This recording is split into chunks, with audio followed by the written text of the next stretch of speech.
she's going to watch this and be just mortified. Hello there. It is a beautiful day in the neighborhood. It is Friday, and this is your Thursday update. My name is Jeff, and did you know that it's going to snow a lot tomorrow? And who knows what that means for Sunday morning, but I think the expectation is that we'll be here in the snow, ready to worship God together. I am looking forward to a fun message on Joseph and his brothers.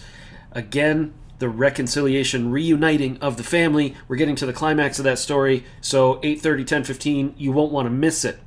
Now, next Sunday, that's the 13th, not this Sunday, which is the 6th, next Sunday, which is the 13th, there's two very important things for you to put on your calendar. And remember, number one, daylight savings time begins. So you're going to be wanting to spring forward, which means, do you lose an hour's sleep or gain it? Something affects your sleep, but it means the sun will be up later in the day, and it won't feel like it's midnight at 4:30 anymore, which is always exciting. So that's the 13th. Make sure you don't forget that, or you'll be late to church or early to church. I always get them confused, but you can figure it out because you're smart. The second thing on the 13th for you to keep in mind, if you're a member, and even if you're a curious non-member, you'll know that we changed our bylaws about a year ago, and we're doing something different with our voting process. Now we're doing this thing called affirmation.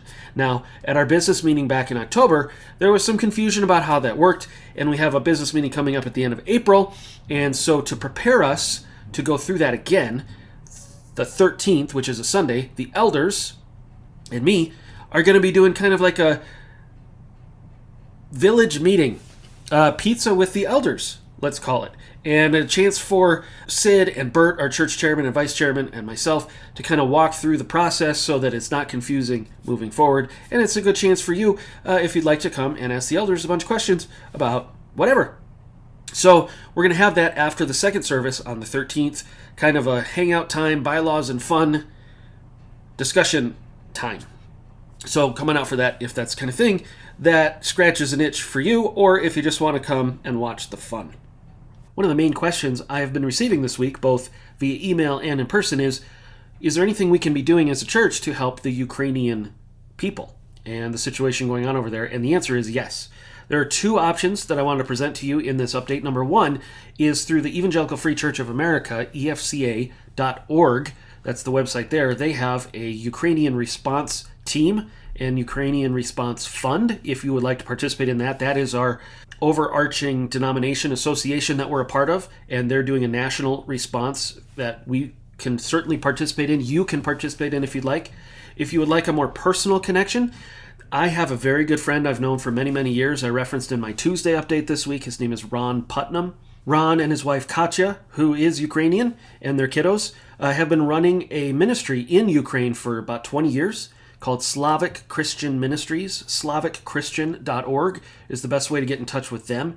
And they're continuing through their organization to provide help and aid for refugees from their national office. And they've actually been serving in the eastern part of Ukraine, where a lot of the actual warfare is. So I highly recommend him and their ministry if that's an area that you'd feel good about supporting and being a part of that. One of the big things that is happening here on our staff right now is Elisa, who has basically been running the office/business side of things here as kind of a director of operations for us, is moving to Ohio to be closer to her grandbaby and her boys. And she's moving with Todd. I mean, they're a package deal, and they're moving.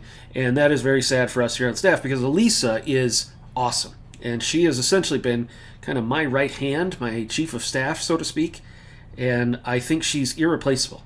So if you have a chance to see Elisa, Todd, and give them a hug, thank them for all they've done for our church. It's a little sad. It's a lot sad because they're two of my favorite people on the planet. So pray for the staff, because staff dynamics are such a huge part of the health of a church.